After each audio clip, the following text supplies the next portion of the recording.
Morning students. तो जैसा कि लास्ट जो आर्टिकल था कल आपके पास, वहां हमने कोऑर्डिनेशन कंपाउंड की नोमेनक्लेचर नेमिंग जो है उसके रूल्स भी समझाए थे और कुछ एग्जांपल भी दिए थे। आज भी हम वही काम करेंगे, जो कोऑर्डिनेशन कंपाउंड है उसका नोमेनक्लेचर, इसका नोमेनक्लेचर कैसे करते हैं वो हम यहाँ सीखेंगे। तो वो देखिए कि क्या है आपके पास यहाँ कोऑर्डिनेशन कंपाउंड की नोमेनक्लेचर के लिए कुछ एक जो एग्जांपल्स हैं एनसीईआरटी से वही सही ले रहा हूं मैं, ठीक है, और आपको वही से सीख रहे हैं यहाँ। तो देखिए कुछ एक है आपके पास यहाँ, जैसे पहला कंपाउंड है आपके पास यहाँ कोऑर्डिनेशन कंपाउंड, ये है आपके पास CrNH3 का थ्राइस H2O का थ्राइस और बाहर है आपके पास यहाँ क्लोरीन। दूसरा कंपाउंड है कोबाल्ट NH2 CH2 फिर से NH2, और ये कितने हैं आपके पास? 3 है आपके पास यहाँ, और इस पूरे का NH2 और आपके पास क्या है यहाँ पूरे का थ्राइस है, और फिर यहाँ ये क्या है इसका 2 है, और फिर यहाँ सल्फेट है उसका भी थ्राइस है, ठीक है। और फिर आपके पास यहाँ एक और लिख लेता हूं मैं तब तक, AZ मतलब सिल्वर NH3 का ट्वाइस है आपके पास यहाँ, और फिर दूसरा पार्ट है आपके पास यहाँ AgCl का भी क्या है आपके पास ट्वाइस है आपके पास यहाँ, और ये है आपके पास ये 3 कंपाउंड जो है वो लिखे हमने, 3 कोऑर्डिनेशन कंपाउंड, उसका फॉर्मूला लिखा है आपके पास यहाँ। और अब इनकी नोमेनक्लेचर, इनका नाम कैसे लिखेंगे आप, ये तो इनका फॉर्मूला है। अब नाम देखिए बड़े ध्यान से, 2 3 3 4 4 एग्जांपल उठा रहे हैं हम और आपको समझा रहे हैं अच्छे से। देखिए सबसे पहली चीज आपको क्या देखनी है, कोऑर्डिनेशन एंटिटी के लेफ्ट में क्या होता है कटायन, जिसको आप काउंटर आयन कहते हैं। काउंटर आयन, काउंटर मतलब शुरू में जो चीज है काउंटर, तो शुरू में जैसे एक शॉप में क्या होता है काउंटर रहता है बाहर, तो शुरू में जो चीज मिलती है हमें, तो वो काउंटर आयन देखना आपको कटायन है कि नहीं है, तो नहीं है यहाँ, नहीं तो सबसे पहले उसका नाम लिखते हैं। उसके बाद हम लिखते हैं नाम लिजेंड का। लिजेंड में कितने हैं, अमोनिया है और वाटर है एंटिटी के अंदर।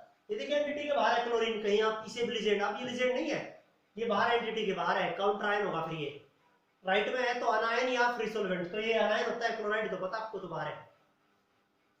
तो अंदर आपके पास 2 लिजेंड है, दोनों लिजेंड अल्फाबेटिकल ऑर्डर से उनका नाम लिखना है। तो अमोनिया और वाटर, अमोनिया में को लिखते हैं आप अमाइन, यहाँ अमाइन के लिए क्या हो गया A और M, और एक्वा में क्या होता है AQ, तो पहले क्या आता है AM आता है, मतलब शुरू में A है, दोनों में A है, ठीक है। फिर सेकंड वर्ड देखिए, सेकंड लेटर देखिए, अमोनिया में AM M आता है, वाटर में एक्वा AQ आता है, तो पहले क्या होगा आपके पास AM अमोनिया वाला लिखा जाएगा, तो क्या है आपके पास ट्राया अमीन, फिर यहां वही ट्राई एक्वा, ट्राई अमीन ट्राई एक्वा, फिर मेटल का क्रोमियम, क्रोमियम, ठीक है, क्रोमियम। और क्रोमियम का ऑक्सीडेशन नंबर X लिखो, अमोनिया के ऊपर 0, वाटर के ऊपर 0, क्लोरीन के ऊपर -1, तो X + 0 + 0 - 3 = 0, तो X = कितना आ गया -3 उस साइड जाएगा, प्लस का 3, तो ये क्रोमियम 3 आ जाएगा। अब देखिए क्लोरीन बाहर है एंटिटी से, अंदर होता तो इसको क्लोराइडो लिखते हैं, और बाहर है तो ये वाले 3 क्लोरीन अंदर होते हैं तो इसे ट्राई क्लोराइडो लिखते हैं। अब बाहर है तो सिंपल क्लोराइड हो जाएगा, ये सिंपल क्या हो जाएगा, ये क्लोराइड हो जाएगा, क्या हो जाएगा ये क्लोराइड। ये है आपके पास। नेक्स्ट देखिए कोबाल्ट, ये पूरा आपके पास क्या है इन है, इथाइलिन डायामीन, इथाइलिन डायामीन के लिए कितने हैं ये? इथाइलिन डायामीन आपके पास यहाँ 3 है, तो क्या लिखेंगे आप इसके लिए? पहले तो काउंटर है ही नहीं, तो लिजेंड लिखना है, और ये 3 लिजेंड है, कॉम्प्लेक्स होता है, कॉम्प्लेक्स के लिए 3 है, तो क्या लिखोगे? Tris, ethane 1,2 diamine, ethane 1,2 diamine, tris, क्योंकि ये 3 है, ये डबल है, ये तो डबल आपको पता लग जाएगा जब इनके ऑक्सीडेशन नंबर वगैरह ये सब निकालेंगे तब। ठीक है, आपके पास यहाँ tris, ethane 1,2 diamine, cobalt, metal क्या होगा आपके पास? कोबाल्ट, कोबाल्ट का ऑक्सीडेशन नंबर देखेंगे, कोबाल्ट का एक्स इन न्यूट्रल होता है 0, सल्फेट के ऊपर -2 चार्ज होता है, तो देखो कोबाल्ट का एक्स कितने है? ये 2 है, तो 2x देख लीजिए, कोबाल्ट का एक्स माना है, और ये पूरा एंटिटी में देखो कितना है? 2 है, तो 2x, ये 0 का। सल्फेट के ऊपर चार्ज -2, -2 गुणा में 3 कितना होता है? -6 बराबर है 0, तो x बराबर है -6 भाग में 2, ये माइनस और साइड जाएगा, प्लस का 6 प्लस 3 आ गया, तो 3। सल्फेट अंदर होता, 3 सल्फेट अंदर होता, तो इसे लिखते ट्राई सल्फेटो, लेकिन बाहर है तो सीधा सल्फेट, सल्फेट, ट्राई भी नहीं लिखेंगे आप, सल्फेट बाहर कितनी है, सीधा बस उसका नाम लिख दो, सल्फेट, ट्राई सल्फेट। ये देखिए, ये है दूसरे कोऑर्डिनेशन कंपाउंड का आपके पास नाम, यहाँ देख लीजिए, कोई दिक्कत नहीं रहेगी इनमें, ठीक है। ये है आपके पास यहाँ नाम वगैरह बड़े अच्छे ढंग से समझिए और फिर इनको करिए। जैसे कल आपको 4 एग्जाम्पल समझाए थे, अभी 3 लिखे हैं और आगे लिखेंगे, तो इनको एक बार समझ के फिर खुद से करके देखना शुरू करिए, चीजें दिक्कत नहीं रहेंगे। यहाँ नेक्स्ट है फिर आपके पास यहाँ अगला AgNH3 का ट्वाइस, Ag साइनाइड का ट्वाइस। तो सबसे पहले ये किस तरह के कंपाउंड होते हैं? ये दो एक एंटिटी ये है, एक एंटिटी ये है, तो पहला पार्ट किसी भी कंपाउंड में आपको पता होता है कटायन होता है, ये कटायन या अनायन, ये कटायन पार्ट है इसका, कटायन पार्ट है। तो देखिए अमोनिया कितने हैं? 2 हैं, डायामीन, डायामीन, सिल्वर लिख देंगे आप सीधा, सिल्वर। ये कटायन पार्ट, कटायन कब होगा? देखो जब अमोनिया के ऊपर 0 चार्ज हो, अमोनिया के ऊपर कितना चार्ज हो? 0 चार्ज है। सिल्वर के ऊपर जितना भी चार्ज आएगा वो यहाँ, तो सिल्वर के ऊपर कितना चार्ज होता है? +1, तो यहाँ 1 लिख दीजिए इसे। दूसरा अब AgCl का ट्वाइस, ये फिर क्या होगा? इसके ऊपर +1 चार्ज है, तो इसके ऊपर -1 चार्ज होना चाहिए, ये कटायन है अनायन, क्योंकि पूरे के ऊपर कोई चार्ज नहीं है, तो यहाँ ये +1 चार्ज होगा और यहाँ -1 चार्ज, तभी तो न्यूट्रल हो गए ये। कि मैंने कैसे लिख दिया +1 चार्ज? सिल्वर के ऊपर तो +2 चार्ज भी होता है, +1 कैसे लिख दिया मैंने? क्योंकि ये कटायन था। मान लीजिए इसके ऊपर +2 चार्ज लिख देता मैं, तो यहाँ -2 चार्ज होना चाहिए, और -2 चार्ज होता तो साइनाइड के ऊपर -2, सिल्वर के ऊपर यहाँ 0 चार्ज आता, 0 चार्ज हो नहीं सकता मेटल के ऊपर यहाँ, इसलिए +1 चार्ज। चीजों को बड़े ध्यान से समझना, आपने दिमाग से लगाना, दिमाग से सोचना है, ऐसा कुछ नहीं कि बस चल रहे हैं। फिर अगला इसमें ये क्या होगा? डायासाइनो सिल्वर, पहले कटायन था, कटायन के बाद हम क्या लिखेंगे आप इसे? सिल्वर को सिल्वरेट तो नहीं लिख सकते, अर्जेंटेट, अर्जेंटेट, अर्जेंटेट, क्या नाम है? अर्जेंटेट। जैसे मान लीजिए गोल्ड हो, सिल्वर हो, गोल्ड के आगे कोई कटायन होता हो तो गोल्ड का नाम क्या लिखेंगे आप? गोल्डेट नहीं, ओरेट, ओरेट लिखेंगे आप, ओरेट। सिल्वर है, सिल्वर के आगे कटायन है तो आप क्या उसे सिल्वरेट नहीं, अर्जेंटेट, अर्जेंटेट क्या लिखेंगे आप? अर्जेंटेट। टीन मेटल है जैसे, तो क्या उसे टीनेट लिखेंगे? नहीं, स्टेनेट। ऐसे ये होते हैं आपके पास, ये आपको याद रखने। तो अर्जेंटेट, और ऑक्सीडेशन नंबर यहाँ कितना होगा?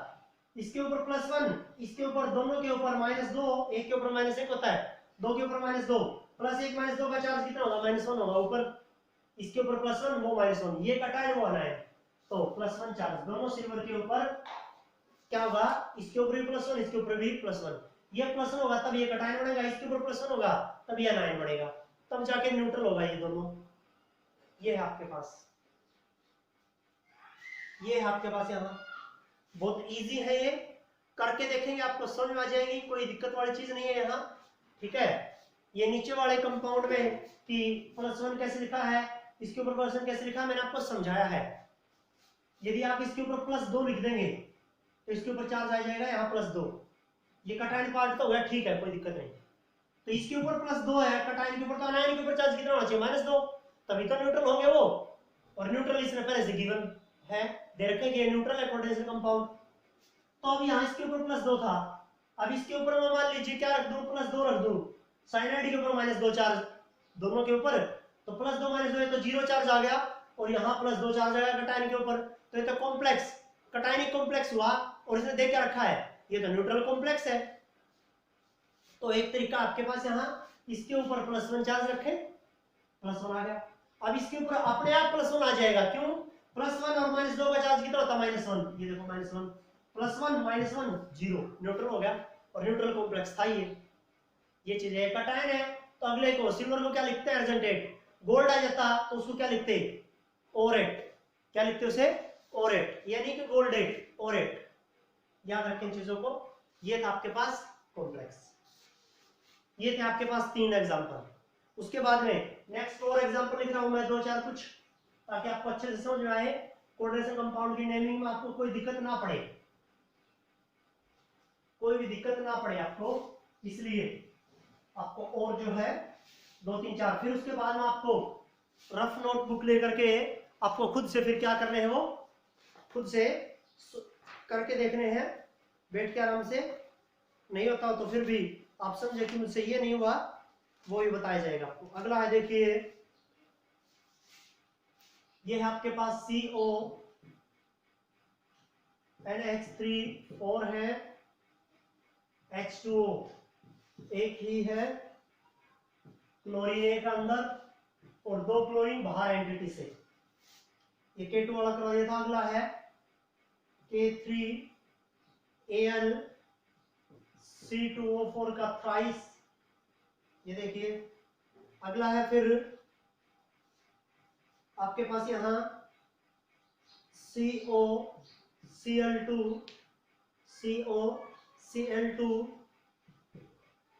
En का ट्वाइस है आपके पास, En का ट्वाइस आपके पास, और इसके ऊपर पूरे के ऊपर चार्ज है यहाँ पॉजिटिव चार्ज। ये 3 लिखे हैं, ये 3 और करवा देता हूँ आपको, बड़े इजी है, इनमें कोई दिक्कत नहीं होगी, बस अच्छे से समझो, मैं जो चीज बोल रहा हूँ उसको पकड़ने की कोशिश करो, ठीक है। देखिए पहले देखिए, इसमें कटायन है क्या, नहीं है कोई कटायन, कोई कटायन नहीं है, तो लिजेंड लिखना होगा। लिजेंड कितने हैं, अमोनिया, वाटर और क्लोरीन। तो अमोनिया में Am, वाटर में एक्वा AQ, क्लोरीन में पहले C आता है, तो पहले कौन सा लिखा जाएगा, Am वाला। तो कितने हैं, 4 है, टेट्रा अमाइन, वाटर एक ही है तो केवल एक्वा, क्लोरीन एक ही है क्लोराइडो, कोबाल्ट को सीधा कोबाल्ट, क्योंकि कटायन नहीं, चार्ज देखेंगे आप, कोबाल्ट के ऊपर X, अमोनिया 0, वाटर 0, क्लोरीन -1, ये क्लोरीन -1, -1 और -2 कितना होता है, -3, उस तरफ जाएगा +3, सीधा +3 लिख दे, कोई दिक्कत नहीं है। बाहर वाले क्लोराइड है, ये 2 क्लोरीन है, अंदर होते 2 और 3 ट्राइक्लोराइड, लेकिन बाहर है, बाहर का चाहे कितना ही है वो, उसका नाम लिखना बस सीधा, क्लोराइड, बस क्लोराइड। अगला देखिए, पोटेशियम बाहर है, 3 पोटेशियम हो, 4 और 5 कितने, सीधे लिखना बस पोटेशियम। बाहर वाले के लिए आपको सीधा नाम लिखना है पोटेशियम। ये क्या है, C2O4 क्या होता है, ऑक्सलेट, बताया मैं आपको, ऑक्सलेट होता है। 3 है तो ट्राई क्या लिखेंगे, ऑक्सलेटो, ऑक्सलेट को क्या लिखेंगे, ऑक्सलेटो। अनायन होता है, उसके लास्ट में लिखना आपने ऑक्सलेटो, ट्राई ऑक्सलेटो। एल्यूमिनियम को क्या लिखेंगे आप, कटायन है तो एल्यूमिनेट, एल्यूमिनियम को क्या लिखते हैं, एल्यूमिनेट, ठीक है, ऑक्सीडेशन पर लिखेंगे। पोटेशियम के ऊपर +1 चार्ज, एल्यूमिनियम के ऊपर X, ऑक्सलेट के ऊपर -2। अब देखेंगे आप पोटेशियम कितने हैं, 3 पोटेशियम है, +3, एल्यूमिनियम एक X, ऑक्सलेट के ऊपर -2 और 3 है, तो 3 दूनी 6 माइनस का 6 क्या आएगा आपके पास बराबर 0 x बराबर है -6 प्लस 3 उस तरफ जाएगा -3 क्या हो जाएगा +3 हो जाएगा +3। वैसे भी एल्यूमिनियम के ऊपर चार्ज 2 8 3 तीन इलेक्ट्रॉन वैलेंस में तीनों को लॉस करेगा कैसा चार्ज होगा +3 होगा। वही चीज है ये भी +3 चार्ज होगा। ये करना आपको यहाँ ये करना आपको यहाँ कोई दिक्कत ही नहीं है नेमिंग में बहुत ही आसान है। कोऑर्डिनेशन कंपाउंड का नोमेनक्लेचर बहुत ही आसान है। कोऑर्डिनेशन कंपाउंड का नोमेनक्लेचर बहुत ही आसान है ठीक है बहुत ही आसान है कोई दिक्कत नहीं रहेगी आपको यहाँ। अब देखिए कोबाल्ट है क्लोरीन है इन है तो क्लोरीन और इन सी पहले लिखा जाएगा ई बाद में तो क्या होगा आपके पास डाइक्लोराइडो इन कितने हैं 2 है तो 2 के लिए क्या होता है 20 क्योंकि कॉम्प्लेक्स लिजेंड के लिए 2 के लिए 20 3 के लिए 30 4 के लिए टेट्राहेड्रल ऐसे लिखते हैं तो इन 2 है तो 20 क्या लिखेंगे आप इसे इथेन 1,2 डायामीन इथेन 1,2 डायामीन ठीक हो गया। अब कोबाल्ट को सीधा कोबाल्ट लिख दो ऑक्सीडेशन नंबर कोबाल्ट के ऊपर x क्लोरीन के ऊपर -1 इन के ऊपर 0 तो x क्लोरीन के ऊपर -1 2 के ऊपर -2 इन के ऊपर 0 ही एक देखो ये बराबर है। अब पहले से ही कटायनिक कॉम्प्लेक्स है ये कटायनिक पहले से +1 चार्ज है तो टोटल सम कितना हो गया +1 x +1 -2 भी इस तरफ गया प्लस का 2 कितना हो गया टोटल +1 और +2 कितने हो गए +3 हो गए ये +3 लिख दीजिए बस हो गया आपके पास ये है देखिए ये है आपके पास कोऑर्डिनेशन कंपाउंड की नेमिंग ये है कोऑर्डिनेशन कंपाउंड की नेमिंग।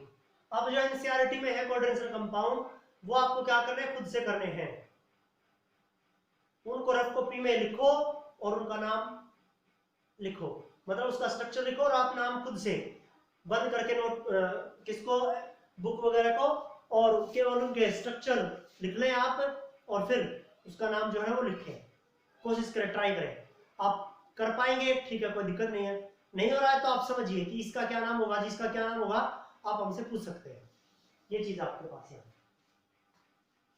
कोऑर्डिनेशन कंपाउंड के लिए बहुत जरूरी है ये यूनिट बहुत जरूरी है क्योंकि कंपटीशन में हमेशा क्वेश्चन आते हैं। आज से जेई के पेपर भी स्टार्ट हुए हैं आज से जेई के पेपर स्टार्ट हो गए हैं आईआईटी के पेपर 6 दिन तक चलेंगे 1 से लेकर 6 तक तो जो भी 6 दूनी 12 पेपर होंगे उसके भी क्वेश्चन जो जहां तक यूनिट की है वो भी आपको करवाए जाएंगे कि 2020 में अप्रैल उसमें जो अप्रैल में एग्जाम होना था वो नहीं हुआ जनवरी वाला हुआ बस। अब जो एग्जाम होगा अब जो एग्जाम हो रहा है आपके पास यहाँ इसके जो क्वेश्चंस मिलेंगे हर एक यूनिट से वो भी आपको करवाए जाएंगे जो 12 पेपर होंगे तो एक यूनिट से 12 क्वेश्चन तो समझ ही लीजिए ठीक है क्योंकि हर एक यूनिट से एक क्वेश्चन बन जाता है जेई का वो भी आपको करवाए जाएंगे समझाए जाएंगे जो आज से पेपर स्टार्ट हुए हैं ठीक है ये है आपके पास तो आपको करना है ये काम बहुत इजी चीजें होंगी कोई मुश्किल नहीं है यहाँ और आपको ये करना है कोऑर्डिनेशन कंपाउंड को लिखे उसका स्ट्रक्चर उसका नाम बढ़ा के देखें नहीं समझ आता है तो मुझसे पूछिए ये काम आपको करना है ठीक है। कल करवाए थे मैंने कुछ एक एग्जांपल आज करवाए कुछ एक एग्जांपल और इसी के बेसिस आप करिए जो ना समझ आए वो हमसे समझिए ठीक है। ये होगा आपके पास यहाँ कोई टिपिकल है जैसे ब्रीजिंग वाला है या एसिडिक वाला है तुम्हारा ये नहीं है दूसरी बुक्स में मिलते हैं लेकिन तुम्हारे यहाँ कोई एक ऐसा एग्जांपल है तो आप देखिए नहीं समझ आता है तो मुझसे पूछिए ठीक है ये करना आपको।